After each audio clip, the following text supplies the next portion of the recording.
Time for the Creator Town Hall here on Studio Live today, brought to you by our wonderful friends at Band Lab. Yeah, if you want to create music right in your browser or on your mobile device and you want to interact and engage with a whole community of very cool people, Band Lab is the place to go, and you can join up for free right now and check out all the goodies over at Band Lab. We'll talk a bit more about Band Lab a bit later, but today I'm not just here by myself. We have a wonderful guest who is not far from me. Usually we have folks from all around the world, from the US, from Canada, from the UK. This is a bloke from just across the country, over in Sydney. So please welcome for the first time to Studio Live today, Mr. Robbie Maroon. What's going down, Robbie? Hey Pete, how are you? I'm going exceptionally well. It's a pleasure to have you on the show. We've been enjoying your music and been playing your tunes on the Your Music Live show recently. And after one of those shows, I reached out and just said, "Hey, we want to learn more. We want to find out how you make these funky jams." So I thought it would be great to have you here on the show. And welcome to all those that are watching live. If you're watching live here on the replay, I hope you enjoy this one. So that folks get to know a little bit, because I didn't give you much of an intro there, because I thought, let the man introduce himself. So the first thing that we generally cover when someone's on the show the first time is what I like to call the music origin story. So how you came about, what got you started in your musical journey into where you are now. Yeah, well, when I was 16, my cousins took me to a Prince concert, and I'd never seen Prince before, and I hadn't really heard his music, and it blew me away. So I got a part-time job. I was still at school, and I got a part-time job just to buy CDs and stuff. And Nice. after listening to all the CDs, I decided, well, I wanted to try and play some of this. So I ended up going and getting keyboard lessons, and it went from there. Very cool. Yeah, it's interesting that often it is that first artist that you kind of engage with that takes you on that journey. What was it about Prince's music in particular that made you go, yeah, this is awesome, and this is the sort of stuff that I want to listen to and ultimately start creating? Well, initially it was the performance, the live performance. I mean, it was at the Sydney Cricket Ground, so you know how Oh, big cricket nice. grounds are, and we were completely the other end of the stage, so you had to watch it on the screen. In the But nosebleeds. just the performance, the energy, and then doing a dive into the music. It was, all about the grooves initially, but just the way he composes songs is blows me away. So Yeah, it's pretty amazing stuff. And again, there's so many of these great creators that are sadly no longer with us. But yeah, yeah, I don't know if you listen to Robbie's music.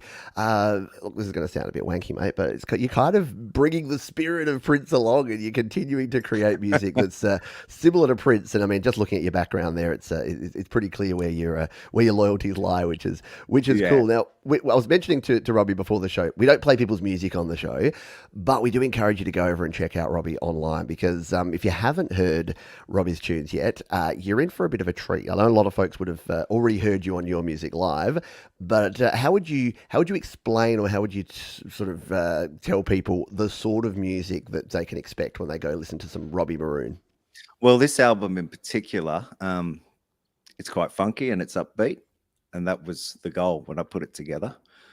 If you go back a bit further and listen to the other two, it's more of a mixture. It's a lot more ballads and stuff, Yeah, which is why I deliberately just wanted to do something funky upbeat for this whole record. So yeah.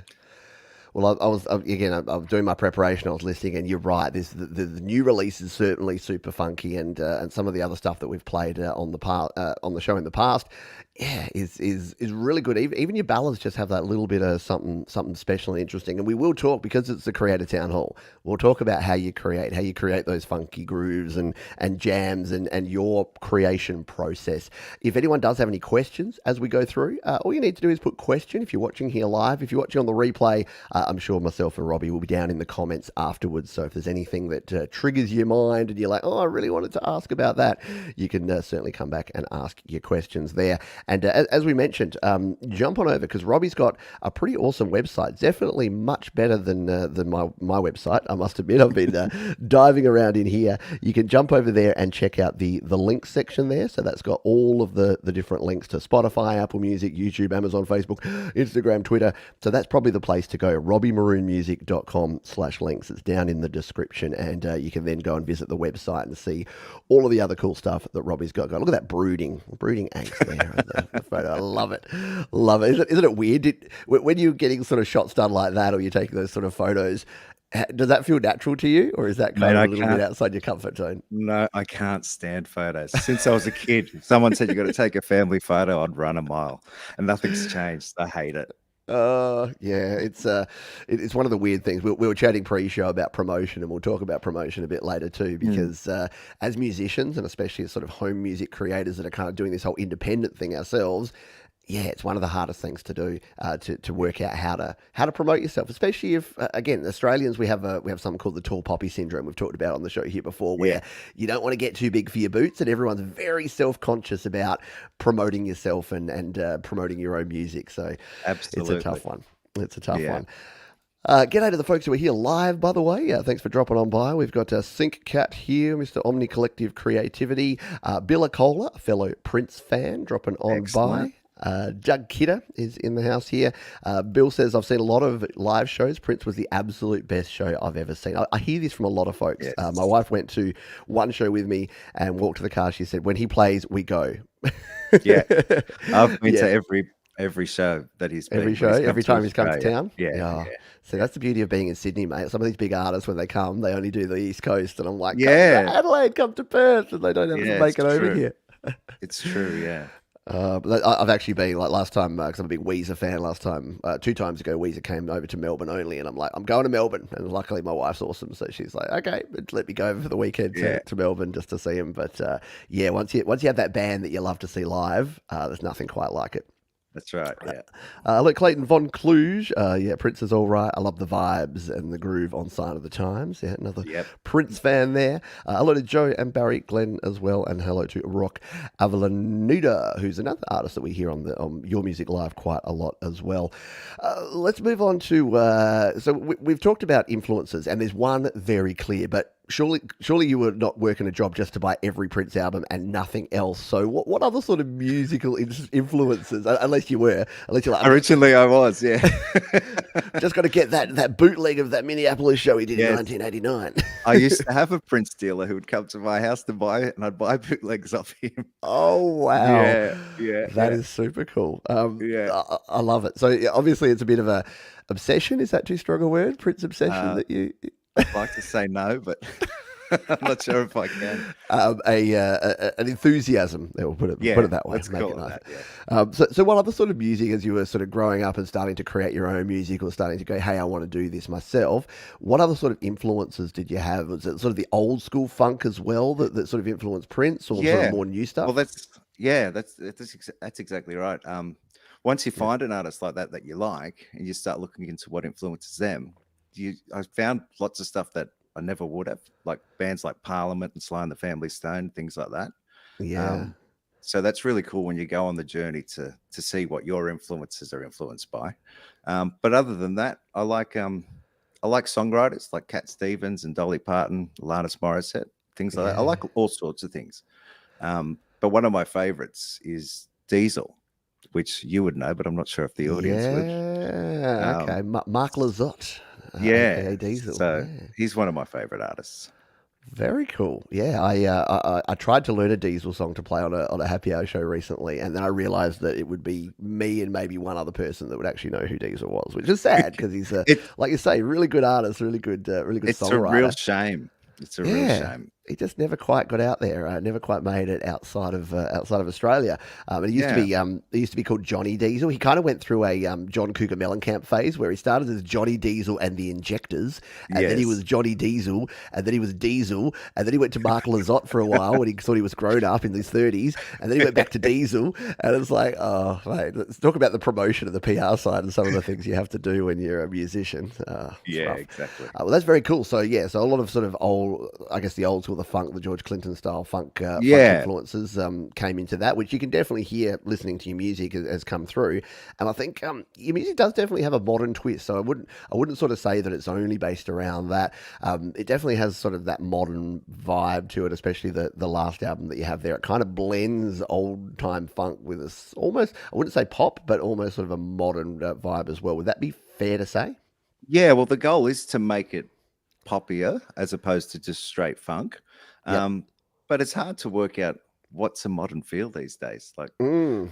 It's it's not That is very black and white. So And that is weird. I use that all the time. I'm like, oh man, this sounds a bit modern. But then again, a lot of stuff that like because 80s synthwave stuff's so popular right now, people will yeah, say, oh man, that's a really modern pop song. Like that pop vibe of that synth sound. And I'm like, that synth sound was from like Duran Duran in 1986. well, Like there's nothing new about that. funny you say that because years ago when I'd show people my tracks with all that synth stuff in it, people would say, "Well, this sounds so old." And then you fast forward to now, and it's like, "Oh, it's kind of modern." So it is weird. It, Things go in cycles. They really do, yeah. The kid, I mean, sounding like an old man here, but the kids that like listen to 808s and they're just like, man, this 808's so fresh. And I'm like, that's the Yeah, Roland TR 808 that rappers yeah, were using in the 80s, and it's like the exactly. oldest drum machine in the world, basically, the popular one, and they think it's so fresh. And yeah, it's the same with all these synth sounds, like all this 80s stuff, all the neon and things that people are discovering now, Yeah, and all the music. It's like. Yeah, it's not. But again, like you say, everything. I'm just hoping the 90s is the next phase because like everything's very 80s and synth wavy now. I'm like, can we have grunge part two? Like, can we all just yeah. like dress in flannel shirts and ripped jeans and like just start yelling and being all angsty? That'd be fun. It'd be nice to hear some guitar again in some Yeah, music. we'll talk about that because yeah, a lot of modern music is lacking a little bit in the Mm, real instrumentation, which we'll yeah. get to. No, not Vin Diesel, Clayton Von Kluge, different Diesel, but yeah, it has a little bit more hair than Vin Diesel did. Hello to Thomas Christ, one of our wonderful moderators, who was on the show a few weeks back. I hope you're doing well. G'day Tremor Bear, who's here. Saw Russ 8889 here as well. Who did he mention? Yeah, Russ said he saw Prince in London, which would be pretty darn cool back in the day. So very very cool stuff. Tremor Bear likes Prince too. Yeah, so Tremor Bear creates some similar sorts of funky stuff. Back in the day, 808 versus 909 was Beatles versus Stones. There you go. The Roland drum machine wars were just like the Brit pop wars back in the day. Of course, the British invasion. So let's so the title of this one, and it only took us 12 minutes to get to the actual title of the show, being a DIY artist. Now you gave me this idea for this show because I said, what should we talk about? What should be the theme of this show? And you said being a DIY artist. So Robbie, what does being a DIY artist mean to you? Well, it's not a phrase that I coined. It was in a review that I got for a song. Ah, They wrote that in there as a descriptor, and I thought it was an interesting term. mm, Um, Basically, the way I do things is I record and write everything myself, yep. and then obviously, like everyone else, and I mix as well. And then, like everyone else, you have to do your own promo and build your own websites and things like Yep. that. So, Love it. I guess that's how I look at it as being I, a I DIY dig that. artist. Yeah, I totally dig that because obviously DIY, do it yourself. By the way, if anyone's unsure and haven't heard DIY, I think it's a pretty universal term. But yeah, having to do it yourself, and Mm, it's an interesting thing these days, isn't it? Because I like to say that everyone, like the barriers to entry have been lowered because you and I probably couldn't be doing what we're doing right here, right? What we definitely could. We didn't have the technology to do it 20 years ago, and we didn't have the ability. There was so locked down into, like, you remember back in the days where you were buying print CDs and bootlegs from your mm, dealer. You weren't buying, like, you might be buying a local band's demo tape out their boot after a show, or if they were yeah, really rich they might have pressed 50 CDs that they're selling for $10 as well. But yeah, in terms of actually getting your music out there and being able to not only record your own music, because again, you might have had a 4-track back in the day like many of us did, yep, but you couldn't really record. You had to go to a studio, you had to buy time, you had to get a mix engineer, you had to get it mastered, you had to get it duplicated. It exactly. was really hard. You could do it, but I guess being a DIY musician now, if you've got a smartphone in your pocket, you're about 90% there. Whereas Yeah, coming up, it was a lot more challenging. Did you go through that? Did you go through the 4-track days and the home recording days early on I did. and learn on long? I did own a 4-track. Nice. Tascam? Back, yes, Tascam Yeah, Porter yeah. Studio. Porter Yeah, Studio, yeah, yeah. represent. Um, back then, also I would do is I'd have my keyboard and I'd just press play on the drum loop on it, record that, play some Yeah. chords, and sing. And you couldn't do much more with it. Yep. Um, but then I evolved to the digital version of those before finally jumping onto computer-based stuff. So Yeah. Yeah, and again, I think I don't know. I don't wish it upon people. It's a bit like people that are nostalgic for tape, like nostalgic for mm, that warm analog sound of tape. And I'm like, do you appreciate how annoying it was to have to rewind and spend all that time rewinding, queuing, re-recording, like even on a And you can four-track do without machine? the hiss too. Mate, have you seen how many plugins there are now that are like door plugins to generate warble and tape hiss and all Yeah, the and stuff that we spent hours trying to get rid of? it baffles me. I don't know what the obsession is with that sort of stuff. We wanted to sound like it used to, and it's like we wanted it to sound nothing like it used to. We queued for a Exactly. clean digital tone back in the days, and we had to battle Exactly. against noise floor and tape hiss, and now we're adding it back in, and Yeah. it's Yeah, it's bizarre. kind of crazy. So coming up through that, creating on the four track and that sort of thing. You mentioned so you used to sort of digital versions, you like a Zoom recorder or something like that, one of Yeah. the four track or eight track recorders. Yeah. Yep. Yep. And then went to computer stuff. Like Yep. with the digital versions, I could play a bass line on the keyboard and add more things. Yeah. But then when I got to computer stuff, I started using Cakewalk. Nice. But at the time, I didn't know how to use it. It was just like a glorified tape recorder. That's changed now, but Yeah. yeah. So Cool. And what made you decide to go down the Cakewalk path in terms of choosing it? I mean, it's free. It's a pretty awesome piece of software, and it's actually made by our friends at BandLab. So it's a pretty good. I didn't actually know that going in when Robbie said, "Oh, I use Cakewalk." I'm like, "Well, that's really handy because this show is brought to you by BandLab." So very cool stuff. So what was it about Cakewalk that made you go down that path specifically? well, I shouldn't say this, but back then it wasn't free and it was owned by a different company. It So it was was a indeed. cracked version. But No, now, none of us have ever used any cracked versions of any software. but I was very excited when BandLab took it over and they released it. I would have paid for it. Like I Yeah. just really, really love the way it works. You can do Yeah. anything and everything in it.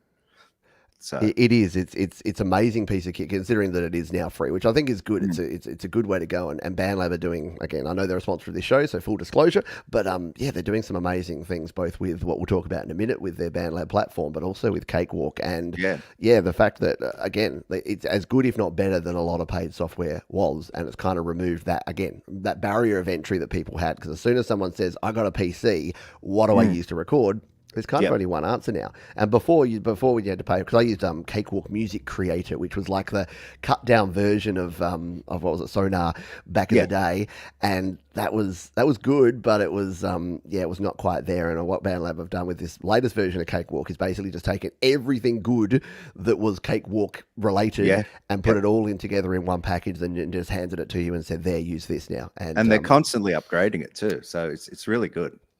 Totally. Our friend of the show, Mike, who I'm on his show over on Creative Source straight after this one. He does a lot of great BandLab Cakewalk tutorials. And I'm baffled by how many times there's just updates. It's like, oh, now it can do this, and now it can do this. And I'm like, it's pretty amazing. It's amazing. Yeah. Very good stuff. Thomas Christ, crack software? Never. No, none of us downloaded any music that we didn't have the rights to, or used any crack software back in the day. No, it doesn't happen. I paid too, but I paid for the cheap version. I think I paid $50 for the first Cakewalk Music Creator, which was way back in the day. Hello to Sion. I hope you are doing well. One of our moderators on the channel here. I hope you are having good times here today.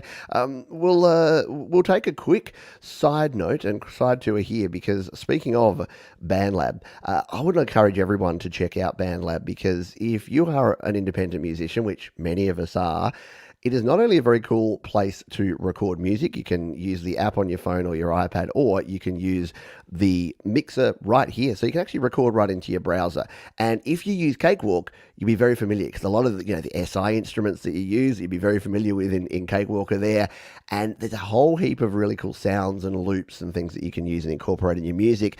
And it's also, I think the other part of it that people sort of miss is it's like a social network, but for music. So if you're not a big fan of, the Facebooks and the Twitters and the Instagrams that can get a bit toxic and a bit, off track at times, jump in here, because you can actually come in here and explore what people are doing, what they're creating. There's Creator Connect, so you can connect. We mentioned last week, you can connect with people close to you. So if you want to form a band, or if you want to collaborate or jam with other people, you can come in here and say, hey, I want to check out people near me, or you can check out people around the world. And it's even got like a feed here. So just before the show, I could come in here to my feed and post in this and say, yeah, look at this. I'm chatting about about things related to BandLab with a cool guy today with Robbie Maroon. So it is just to me, as soon as I found BandLab, I kind of fell in love with it, and they are a sponsor of the show. But it's a great place to jump on over. So I recommend everyone goes to studiolivetoday.com/bandlab.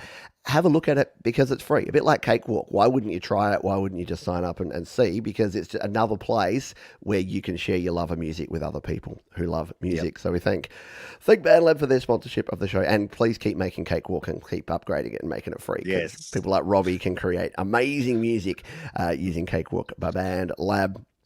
Let's talk a little bit more about that. In fact, let's get into the weeds. A lot of folks like the nerdy side of the recording and what you actually use. So, using Cakewalk by BandLab, what's your setup in terms of how you record in your instruments? Are you using virtual instruments? How are you recording in guitars and vocals? Take us through your recording process and your setup there. Yeah, well, being a DIY artist, I record all the parts myself. So I'll play bass or whatever off the keyboard and use virtual instruments. And Nice. I've actually found the better the sound of the virtual instrument, the better you play, because you're hearing it back, and the more realistic it is, it just seems to get a better result. So I'll record all the instruments myself and do the vocals, etc., harmonies, and then mix it all.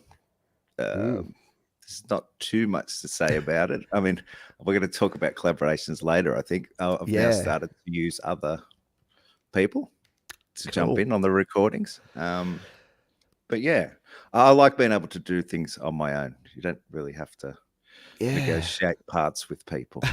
It is nice.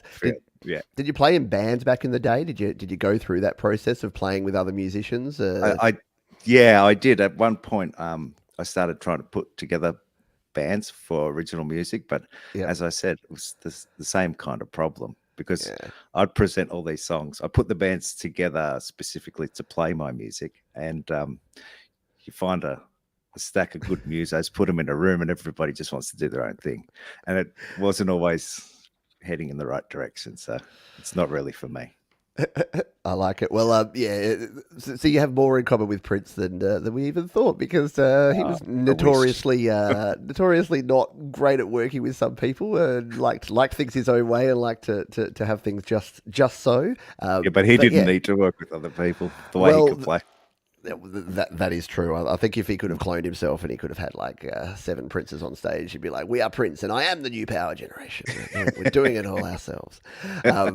But again, it's interesting because we were talking on one of my Facebook, on the Create, Record, Release Facebook group. I put out a question recently to say, can you separate the artist?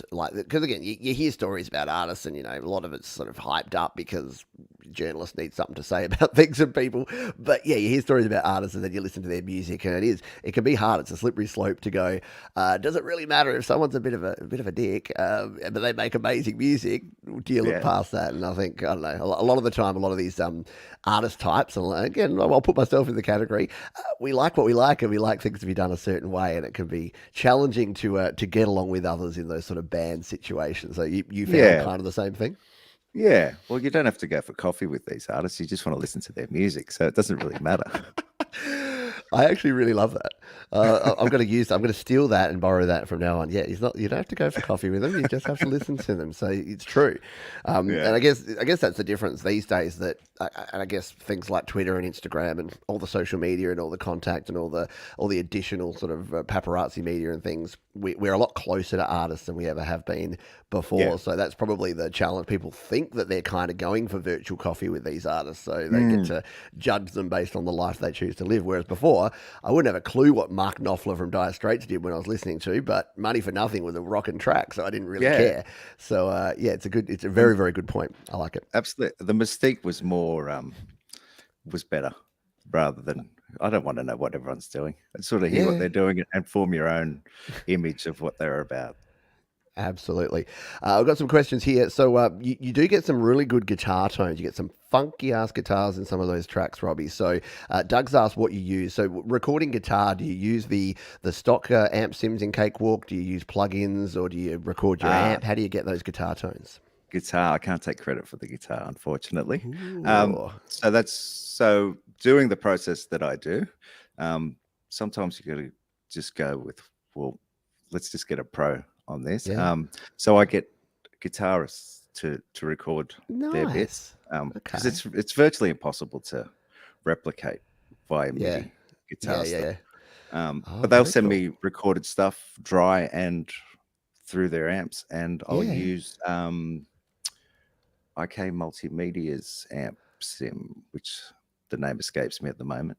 But And escaping me too. Why is it? Amplitude, I think, is yes, IK's. Yeah. Yeah. that's really cool. Yeah, oh, There's Amplitude's a awesome. lot That's in the it. first amp sim I ever used, and it sounds Yeah, amazing. So it has really good tones. Well, that's super cool. And again, interesting when you answer that, you're like, oh, it was almost like, oh, I'm sorry that I don't play the guitar, and it's like, I actually love that because I think a lot of people think that unless I mean, because you say, oh, I'm a DIY musician, unless you do absolutely everything yourself, it's like mm, I'm a terrible drummer. Like I get other people to work on my drums for me all the time. Like I don't yeah, even programming virtual drums, I'm sucky at it. So I go to other people to do that. So I think, and again, as long as you can say, hey, this is what I want, and then you're helping other people out mm. and you're collaborating on these things. So I Well, I like it. like to do those sorts of things, drums and that. But I'm now getting into the mindset that I wouldn't mind trying to send the track of what you've done and get a real drummer on it and just see what comes See what of they it. can do. So I'm starting to think in that mindset that I'm going to experiment with that. Very cool. Well, maybe you need to jump over on BandLab, mate, and connect with some Yeah, drummers and share some stuff. Maybe you could do some funky keys and vocals on their stuff, and they can yeah. do some drums on your stuff. Very cool. Nice one. Trevor Bear says this. I've heard the secret to record funk guitarists to go direct, no amp straight in, no amp sims either. Oh, that's interesting. Just some. Yeah, Do you use many just sort of clean guitar without too yeah, much processing to get that funky sound? yeah, mostly. Yeah. Still with amp sims, but keeping it clean. Nice. Mostly, Nice. yeah. Yeah, so yeah, again, and I think that's probably why I never do anything funky because I always have to put because I grew up in the grunge era where it's like unless it's going through an Orange Boss DS1 distortion pedal, it's not cool. So I think I distort my guitars too much even today when I'm trying to create tone. I'm like, no, it's the first thing you put on is some sort of overdrive, yeah, and it's like, no, you don't always have to drive your tone if you want to get something clean. It's actually okay. Cool. And in terms of vocals, so any particular mic you use? Do you have any sort of preferences Yeah. with that? Yeah. Um, What do you go with? it's a Neumann Oh wow, TLM 103, I think. I very cool. think. That makes sense because if you listen to Robbie's music, really clean, really solid vocal tone. So I But I was will say, sorry, no I go. will say in the first two albums, I had a $200 Samson Yeah. CO3 or something. Yep. And I was just as happy. Like, obviously, this mic's better, but it's just as happy with the way everything sounds. So Yeah. Oh. you don't need it. No, no, totally. Like it's this weird thing. Like as soon as you said Neumann, like I instantly get impressed, and that's sad because we shouldn't just get impressed with brand names and just being able to say something. But there's I don't know, there's something about a Neumann that just makes home studio creators go, oh yeah, that's what they have in studios. I want that. But yeah, you're right. I've done the same sort of thing that a Shure SM58 can for $100 can sound as good as a $500 or Yeah. $1,000 mic. Sometimes suits the song much better. That's Using a exactly it. 58. Yeah. Mm. Yeah, but no, but that's very cool because and again, a lot of it comes down to recording, and again, around your recording process, what is it like when you're recording? Because I mean, we talked at the start about it's hard to promote your music, and if you're Mm. Australian, especially, you're told to be humble and that sort of thing. When you have to belt out some funky vocals, how do you go about doing that? Do you ever feel a bit like, 'cause I know a lot of people struggle with the home recording because, you might have people around you, your neighbors might hear you, and a lot of people sing within themselves. They'll like sing at Mm. about 80% because they don't want to really bust it out. Whereas when we listen to your music, you can hear that you are just going at it. You're 100% out there. Is there any tips that you have for folks that maybe are feeling a bit reserved and don't want to sort of push themselves? Yeah, just close the blinds. Close the blinds and do it. Sing like no one's listening, or Yeah. like dance like no one's watching, sing like no one's If you listening. can't see them, don't worry. Just do it. Yeah. Just It's do it. at the end of the day, you're gonna be listening to it forever, Uh, what you've done. yeah, So you only get one shot at absolutely. it. Yep. Spot on. Very cool indeed. We're talking with Robbie Maroon. We are halfway through the show here. If you are just joining us live and if you're having fun, you can hit the thumbs up button down below. Why not share it as well? We do this show every week, and usually we have a guest on. Occasionally I do it solo, but I much prefer when I have someone cool like Robbie to chat with. So do check out Robbie's links. So we'll take you through those real quick. So if you go to RobbieMaroonMusic.com and you can check this one out, jump into the links there. And wherever good music is streamed or sold, you can check out Robbie's stuff over there. You can also subscribe to Robbie on YouTube. This is the hardest thing is like you're putting a lot of effort into this, and we'll talk about sort of your new album shortly. Because I did notice you threw out like 1,000 different videos and songs yesterday on your YouTube channel, and I was like listening to them this morning. I'm like, Robbie's been busy, jeez. So there's a lot of stuff over there. So folks, if you want to go and subscribe to Robbie, you won't be disappointed because the music is very cool. If you like funky, if you like rocky, if you like Prince, if you like anything in between, go and check out Robbie's music. And like most people, he's on Facebook because hey, we got to be on Facebook, don't we? Because that's where the people go. So go and check out Robbie and all of his stuff over there. Albums. So we'll talk albums and singles and things now here because the last few shows we've chatted about this because 2022. It's safe to say it's a singles and a playlist world these days, and albums have taken a bit of a back seat. You're still producing and releasing albums. Do you want to take us through your thought process behind that? Yeah, well, I'm not a big fan of this new singles and playlist thing, but it stems from when I was young, I guess. I'd hear a couple of songs on the radio from whatever artist, and if I liked more than one song, I'd just go and buy the album. And I'd find that the other tracks on the album, I enjoyed most of the times more than the singles. So I'm very much a believer in albums because the artists get to put more of themselves into those other tracks because they're not worried about writing hits and stuff. So I'm right into the album concept. Yeah, it's a tough one, isn't it? Because I don't know if it's an age thing. Like I don't want to put us in this bucket of being old. It could be. But yeah, there was something about that. And I did exactly the same thing. I remember my first part-time job. I'd make $100 a week, and to me that was 3 CDs and 2 McDonald's. Like that was all it was. Because $30 a CD, $90, and then I treat myself to McDonald's twice a week, and that was my money. So it would all go into, it would all get poured into music. And these days, I don't think there's that kind of commitment to albums or to artists or to the whole thing that we had, and it's really just I like a song, and I think because a lot of artists are actually just putting out songs single at a time and not putting out a whole album, that makes it different as well. Yeah, well, sorry. The thing with doing the singles thing, like if you put out 10 singles and then compile them into an album, it kind of just feels like a greatest hits compilation when you listen to it in the end. Like if you put out 3 or 4 singles and then write other tracks specifically for that album, it's more genuine feel to me. But I like it. I dig it because I must admit I've only done one album and I feel a bit bad about that. Like I do want to do another album, and I actually kind of thought that in 2022 I would. I had this goal to do one song per month, and what are we now, June? I've done one song. I got there in the first month, and then the wheels kind of fell off. So, but yeah, creating an album, and I know Thomas Christ, who's one of our moderators here, he does that. He actually had the title of his album as he's working on the songs for it, and he has the concept. And I think that's kind of been lost a little bit lately. Like there's the idea of a concept album, as you said, it's more just a bunch of songs, like a bunch of individual songs that are being cobbled together. Absolutely. And having a concept gives you a bit more focus. And you can kind of get to where you want to go quicker. Like for my new album, the concept was just to do something funky and upbeat. So you had a focus for every time you sat down to write something. You knew where you wanted to go. Yeah, totally. I dig it. So when you're recording, when you're creating your music, what comes first, the chicken or the egg, mate? When you're writing songs in your songwriting process, do you sit down and write out and have your whole, because you talked before about, starting with your virtual instruments and your MIDI tracks and bringing that all together, and then do you have your concepts for your lyrics and you write lyrics to your song, or does sometimes work the other way, or is it just a mixed bag of the whole lot? It's a mixed bag. For this album specifically, like the first song on there is called The Fighter. Yes, and cool track. one day I was sitting watching a Rocky marathon. I'd got up to about the fourth movie, and I just picked up a pen and paper and started writing from Nice. what I'd been seeing, and then did the music after that. But a song like Rewind, also on that album, I wanted to create a groove in a specific style, and it took months to write Yeah. lyric for that afterwards. So it can go either way.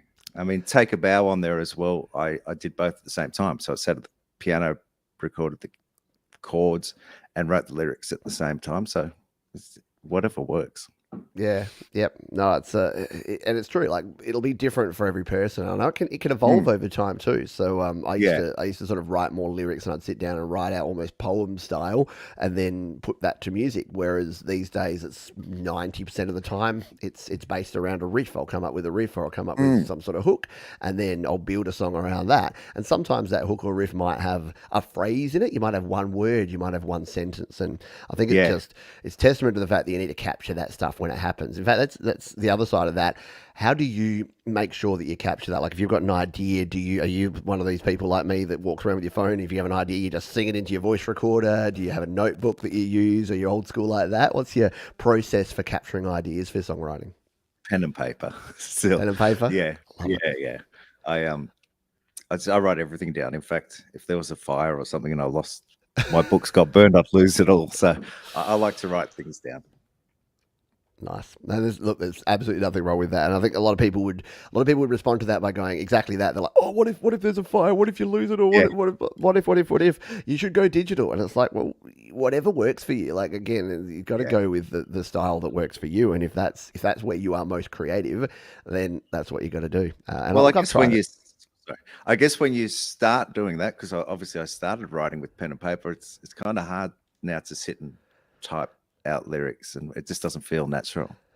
Yep, and yeah, hey, maybe one day you'll do it and you'll get a completely different sound or a completely different It's vibe or true, something from it. But true, so, mate, true. if you were stuck, maybe you'd try it. But you know what? It sounds like you're producing a lot of music and doing a cool job with it. So I wouldn't change anything right now. Tell us a little bit about the new album because you've got your new album called Reckoning, which is out now, and folks can go and check out your website to see what's going on there. What did that come out of? How did that come about? What was sort of the story behind that? Did it take you a long time to put this all together? Give us the story of Reckoning. Well, like I said, based on the first two albums I did, I decided I just wanted to go down a funk up tempo route and wrote the songs pretty quickly in terms of lyric and a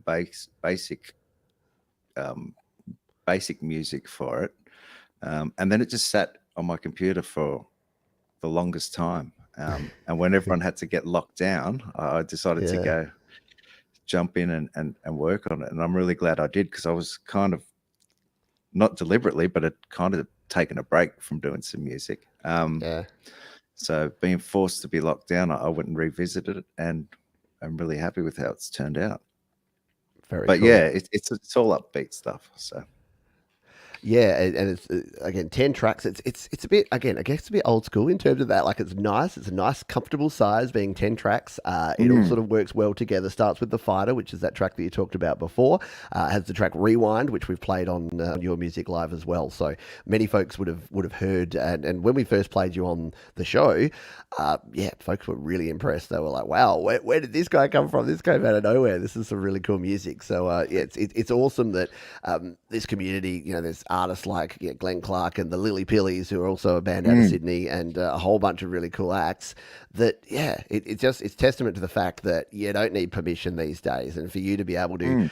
create and record and release, that's what we say around here. That's sort of the mantra: create, record, release. You could create the music, you could record it all yourself in your home studio, and then you can release it all as well, and you can get all of that done. It's hopefully for other folks that are like, I could never make an album, pretty inspirational to be able to do that and to be able to get it out. And look, I'm sure it wasn't easy. I'm sure it didn't go smoothly every step of the way, but you were able to sort of work through that and get it done, which is Yeah. Well, testament. just just on that, Your Music Live, like the feeling you get when you have your song played and you see all the people in the community reacting, it's fantastic. And congratulations, your 2-year birthday is Oh, coming up for that. thank you. Um, but it's really inspiring to see the people react like that, and you see what everyone else is doing. It's a great thing that you've built there.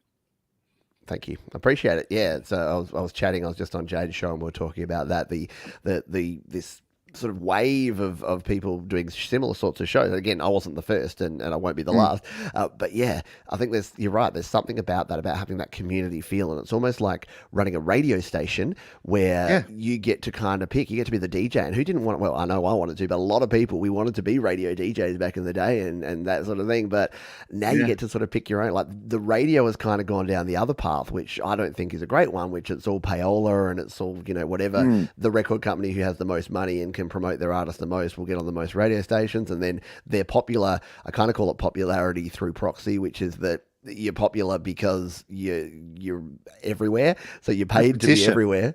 Yeah. Yeah. So and yeah, you just put out there. Whereas I love the independent vibe, and I think there's already a home recording revolution happening, and I think there's Mm, going to be an independent music revolution because whenever there's culture, there's counterculture sort of just yeah, behind, and I think people are going to get sick of the music singing competitions. They're going to get sick of being yeah. told what's popular through a TikTok dance or through whatever the latest promotions is Well, from the record companies. it's also repetitive what's on Mm. commercial radio, and you watch a show like yours, and there's all genres, all styles, and it's really refreshing. So Yep. I hope that revolution is coming. Yeah, I think so. I think we can just hold on to that. We've got about 10 minutes left here with Robbie because I'm actually jumping straight over from this one over to Mike's Creative Source show. Speaking of Creative Source, I'm jumping over for his Fix My Mix show. So speaking of music listening shows, another show which is celebrating some cool independent music and artists. So we'll be over there shortly. But if you do have any questions that you'd like to ask, you've got 10 minutes to throw them here in the chat. Thank you for everyone who's here. If I haven't said g'day to you, I'm sorry, but the chat's been scrolling by and folks have been having a good old yarn there. There you go. There's the Lily Pilly. Speaking of them, Manny's ears were burning there. So, yes, the Lily Pilly's also out of Sydney. There you go. So, in the last 4 weeks, we've had two Australians and two Sydney artists Very on the good. show, which is very, very cool. So, yeah, if you do have any questions, please do throw those in the chat here. Couple more topics just to talk about here. You sort of mentioned that you had a keen interest at one stage in not performing live, but the live music production side of things and Yeah. for live gigs.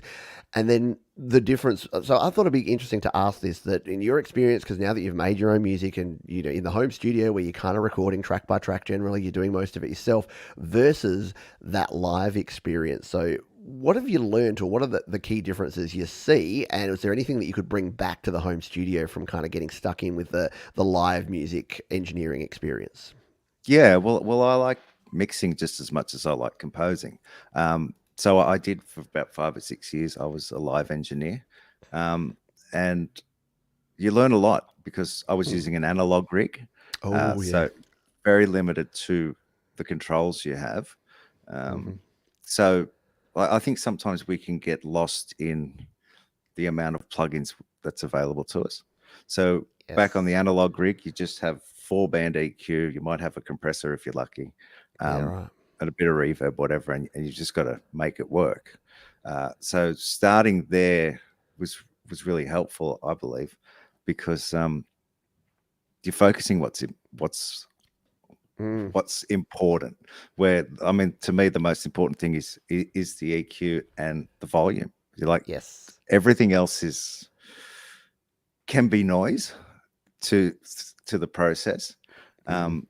But doing live, because you're focused on a 5-piece band or whatever, at points you've got to lock into the bass player or the keyboard player, whatever.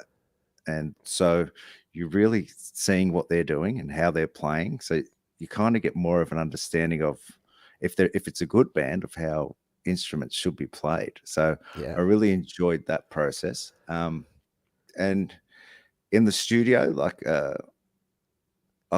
you learn a lot of stuff from YouTube tutorials, but there's a lot of crap out there as well. So you just got to take what everybody's given advice, and it's not always right. So you just experiment and see what works. Yep. But once you've got that grounding, to me, of just the basics, then you can throw in all those other plugins, and Yep. you can make better use of them. So Yeah, I think that's a really valid point and something that, again, I like the fact that, when you come up through either live or through using 4 tracks, like when you don't mm, have all the tools, it kind of forces you to be able to do that. And I think it teaches you the mm, valuable lesson, which is that exactly as you said, volume is king. I always mm, say that recording engineers used to be called balance engineers because they literally all they had was 4 tracks and 4 sliders, and they made sure yeah, that the 4 tracks were all at the right levels as you're playing the songs, and they'd ride those faders as they recorded to tape because that's all you had.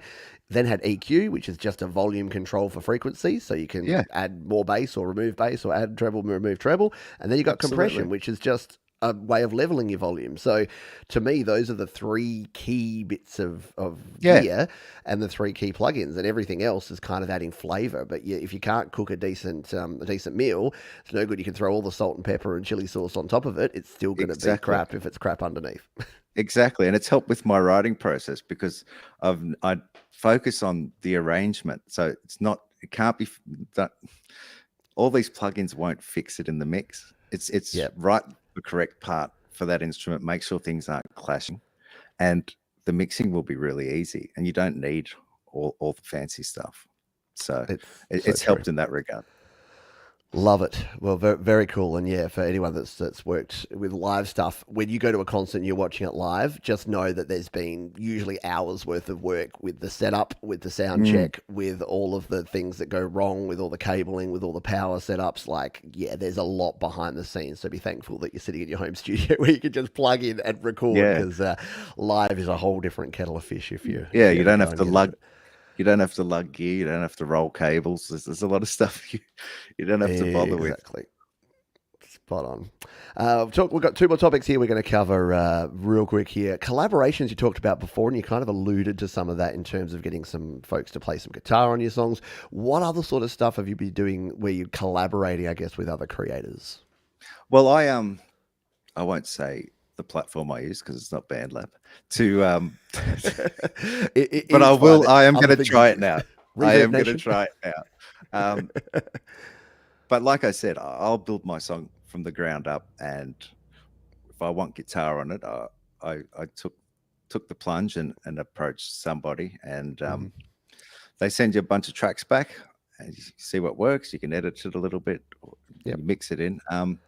And what I found by doing that was the next bunch of songs that I wrote, I'd leave space Mm. for the guitar to come in, and you're kind of learning by getting these tracks in and seeing what it's all about, and it helps with the next lot. So I've done that with guitar, and I've also found an amazing singer who does a lot of the backing vocals on most of the tracks on The Reckoning, Right. Cool. and and again, her sending back her tracks, it's helped me learn how to build my own harmonies better by receiving all the stems, and you get to listen to each individual thing as opposed to trying to decipher it from a finished recording. So Yeah. the collaborations have been really good, and those two guys have, I think, really influenced some of the sound on this record, and I'm really pleased with how it's turned out. And I would definitely recommend for people to collaborate because it is a Absolutely. bit daunting at first to approach people to get them in, but it's well worth it. Yeah, totally. And there's so many platforms. Like obviously, BandLab's a good place to collaborate where it's sort of more like you do this for me, I'll do that for you. There's, I don't know, Mm, you don't have to say which one you use, but there's Fiverr.com, there's that's Upwork, the one.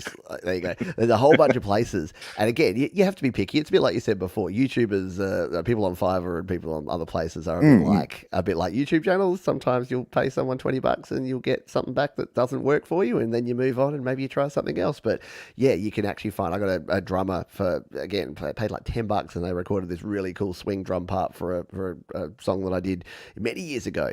And like you say, that Yeah. really influenced. It made me change the song around because Mm. I wrote these boring static drums that didn't really work, and I wanted drums. And he said, "Well, here's my drums. You might want to re-record your song in the nicest possible way." And I'm like, "Oh, what do you mean by that?" And I listened to it. And I'm like, "Oh yeah, this now I've got this Yeah. vibe, and now I can record along to this." So Yeah, yeah, absolutely. it's worth doing. That solves the mystery because I just thought Robbie's got some amazing falsetto on this stuff. Like some of those backing tracks were awesome, and now you've told me the I secret know. that you had. No, I'm doing falsetto in there as well, Oh, nice, cool. but she's in there.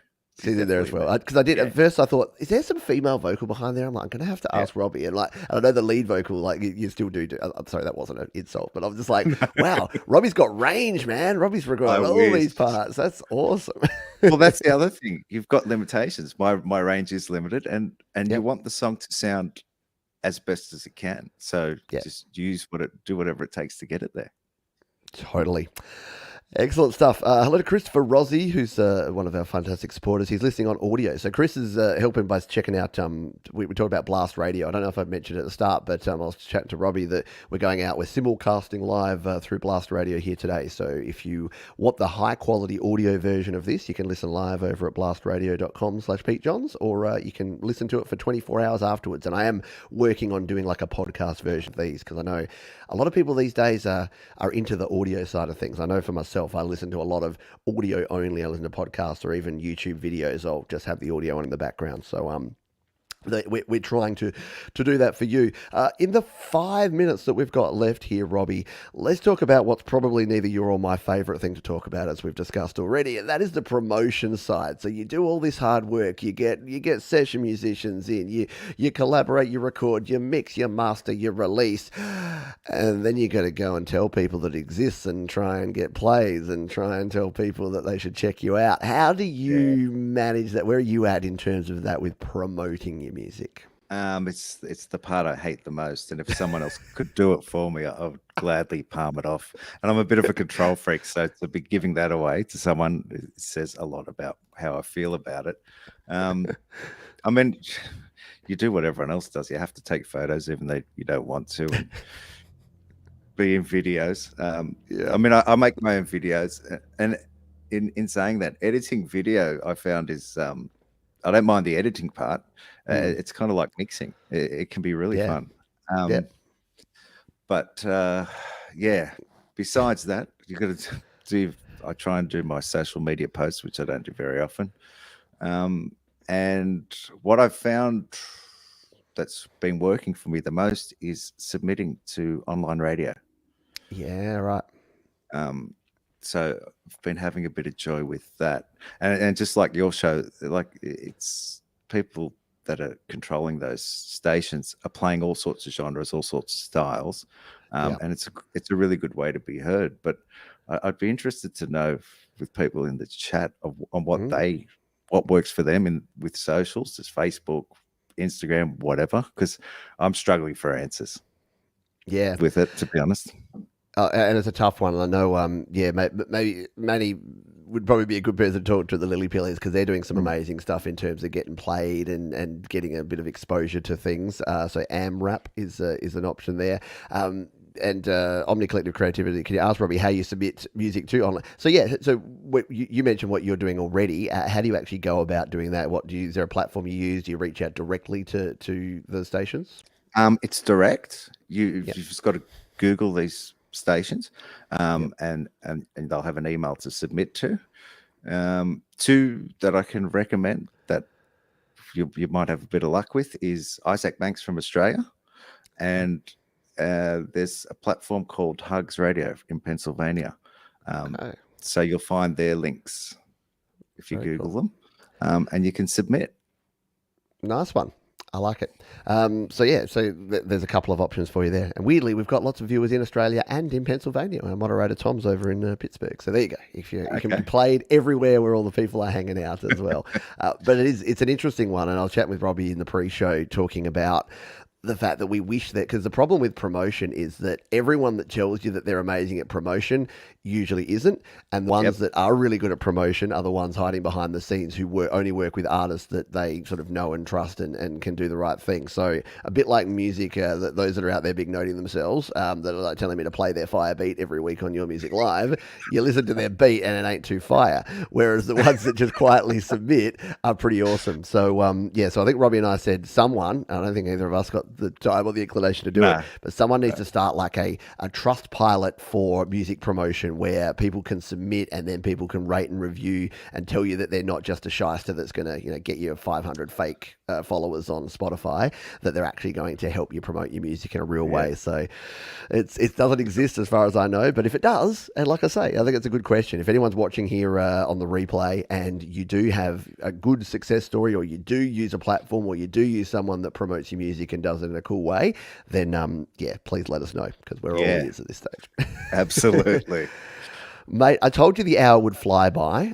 It It always did. does. It's always an absolute pleasure to have cool folks like yourself on here to chat music, to nerd out over music production, and talk things for a while. And it's been really cool to get to know you more and more about your music. Where can folks go? Where's the best place for folks to go if they want to check out your tunes? If you go to my website, RobbieMaroonMusic.com, I think there's a link on this video. You can go everywhere from there. So you can go to the Beautiful. Facebook, you can go to Spotify, whatever. Excellent. You can Yeah. contact Robbie and tell him that you want to pay him $1 million to No, tour just Scotland. contact me to do some promo for me. That I'll be happy with There that. you go. Yeah, if you do want to contact Robbie, go over to his website and do that. But if you go to the link section there, you can check out all of your music. And didn't get a chance to talk about it, but Robbie's put out, like, just yesterday, put out a whole pile of cool new visualizations and videos and things for the album The Reckoning. So do go and check out all of that stuff over on YouTube. Make sure you subscribe to Robbie, and you can follow along with your journey there. Robbie, thank you so much for being on the show, mate. Any final words before we close out? No, thanks for having me. But if you do have time, just go check out some of my music. It'd be greatly appreciated. Exactly. See, that's what someone says when they're humble and have good music. You don't go and play his fire beats. You go and check out his music. You won't be disappointed. Thank you everyone for being here. Thank you to our wonderful sponsors, Band Lab, for keeping the lights on here at Studio Live today, and for supporting and promoting independent music. And thank you to you, the viewer. Please be kind to yourself this week. Be kind to others. Keep creating, and we'll see you next time on the Creator Town Hall. Bye.